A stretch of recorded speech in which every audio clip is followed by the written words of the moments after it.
കേരളം അതിൻ്റെ രാഷ്ട്രീയ semi final മത്സരത്തിൽ ഇന്ന് ഗോദയിലാണ്. ഇടത് വലതു മുന്നണികളും ദേശീയ ജനാധിപത്യ സഖ്യവും നിരവധി സ്വതന്ത്രരും അതുപോലെ തന്നെ വിമതരും റിബലുകളും ഒക്കെ ഈ ഗോദയിലുണ്ട്. മത്സരത്തിൽ ആര് ജയിക്കുമെന്നറിയാൻ ഇനി രണ്ടാം ഘട്ട പോളിംഗ് ഉണ്ട്. അതുപോലെ തന്നെ വോട്ട് എണ്ണൽ ദിവസമായ 13-ാം തീയതി മാത്രമേ നമുക്ക് ഇക്കാര്യം അറിയാൻ കഴിയുകയുള്ളൂ.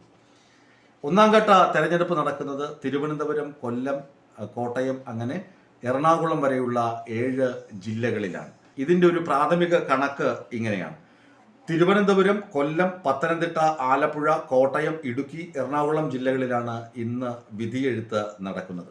ഇവിടെ ത്രിതല പഞ്ചായത്തുകളും അതുപോലെ തന്നെ നഗരസഭകളും ഉൾപ്പെടെ 595 ഭരണഘടനാ സ്ഥാപനങ്ങളുണ്ട്. 595 പഞ്ചായത്തുകൾ അല്ല ത്രിതല പഞ്ചായത്തുകളുണ്ട്. ഇവിടങ്ങളിലായി 11,168 വാർഡുകളിലേക്കാണ് സ്ഥാനാർത്ഥികൾ മത്സരിക്കുന്നത്. 36,630 സ്ഥാനാർത്ഥികളാണ് ഇന്ന് അവരുടെ ജനവിധി തേടുന്നത്. 36,630 പേരാണ്. പിന്നെ എന്താണ്, 1,32,00,000 വോട്ടർമാരാണ് ഇന്ന് ജനവിധി പങ്കെടുക്കുന്നത്. 1,32,00,000 പേർ.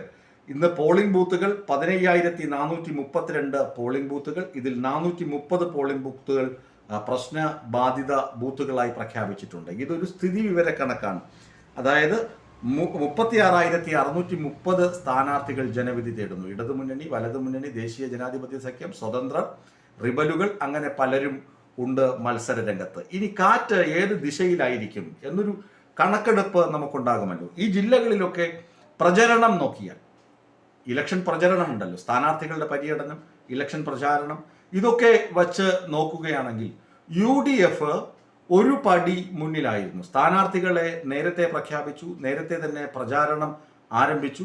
അവര് ചിട്ടവട്ടങ്ങളൊക്കെ ഒരുക്കി പ്രചാരണത്തിന് കോപ്പുകൂട്ടി, ആളുകളെ കൂട്ടി. സർക്കാരിനെതിരെയുള്ള വിമർശനങ്ങൾ എല്ലാം ആവനാഴിയിലെ ഓരോ അമ്പായി ഇങ്ങനെ VD സതീശനും അതുപോലെ തന്നെ നേതാക്കളുമൊക്കെ എഴുതു കൊടുത്തു. അതൊക്കെ തന്നെ പാംലെറ്റുകളായി വീടുകളിൽ എത്തി. ഒക്കെ സംഭവം ശരിയാണ്. പക്ഷേ രാഹുൽ മാങ്കൂട്ടത്തിലിൻ്റെ കേസ് വന്നതോടുകൂടി UDFന് പിന്നെ നിക്കക്കള്ളിയില്ലാതായി.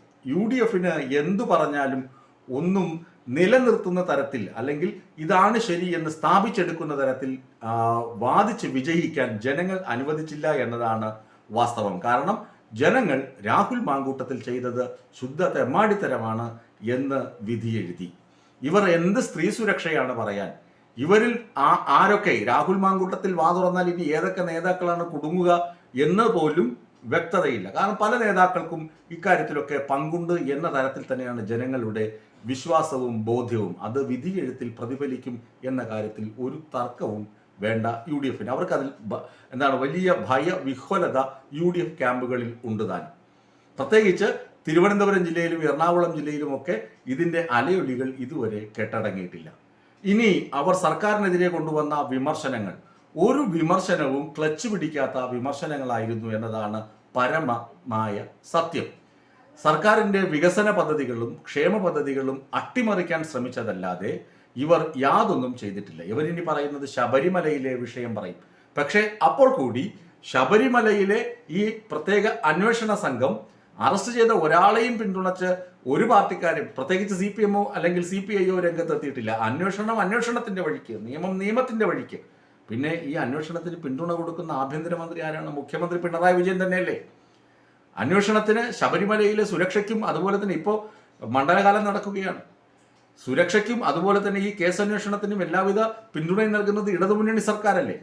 അപ്പോൾ ഇതൊക്കെ ജനത്തിന് കൃത്യമായി അറിയാം. ശബരിമല ശാസ്താവിനെ പിടിച്ച് തെരുവിലിറക്കി വോട്ട് നേടാനുള്ള UDFന്റെ ശ്രമവും വിഫലമായി തീർന്നു എന്ന് ചുരുക്കം. അത് ഈ വിധിയെഴുത്തിൽ 1,32,00,000 പേര് വിധി എഴുതുമ്പോൾ അതും വിധിയെഴുത്തിൽ പ്രതിഫലിക്കുമെന്ന് ഉറപ്പിക്കാൻ നമുക്ക്.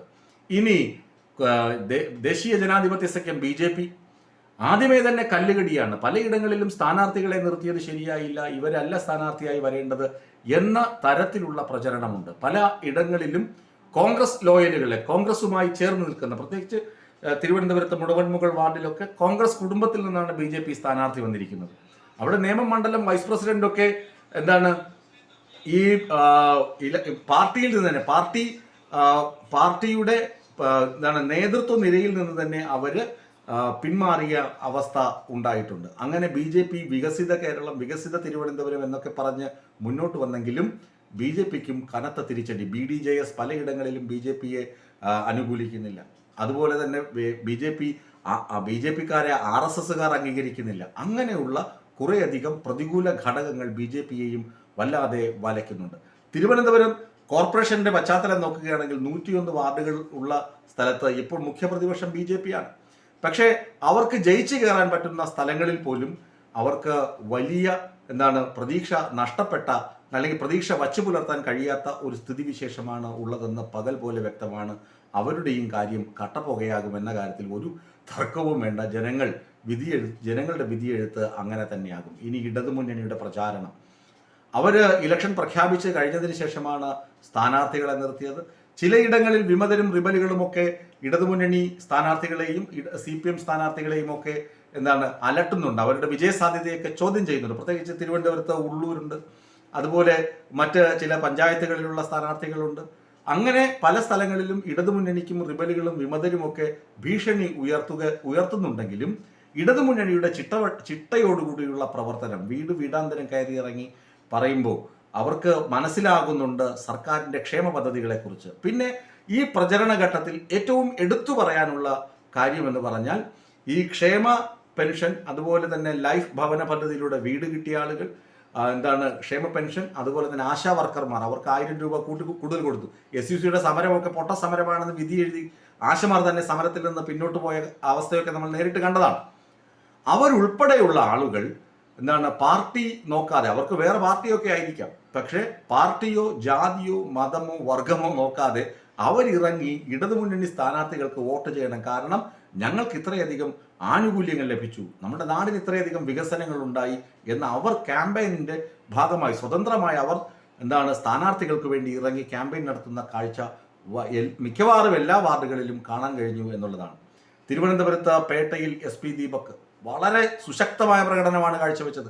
അദ്ദേഹം ജയിക്കുമെന്ന കാര്യത്തിൽ ഒരു തർക്കവുമില്ല. അതുപോലെ തന്നെ വഞ്ചൂർ ബാബു, അദ്ദേഹം ജയിക്കുമെന്ന കാര്യത്തിൽ തർക്കമില്ല. കുന്നുകുഴിയിൽ ബിനു IP ജയിക്കുമെന്ന കാര്യത്തിൽ ഒരു തർക്കവുമില്ല. പാളയത്ത് റീന വില്യംസ് ജയിക്കുമെന്ന കാര്യത്തിൽ ഒരു തർക്കവുമില്ല.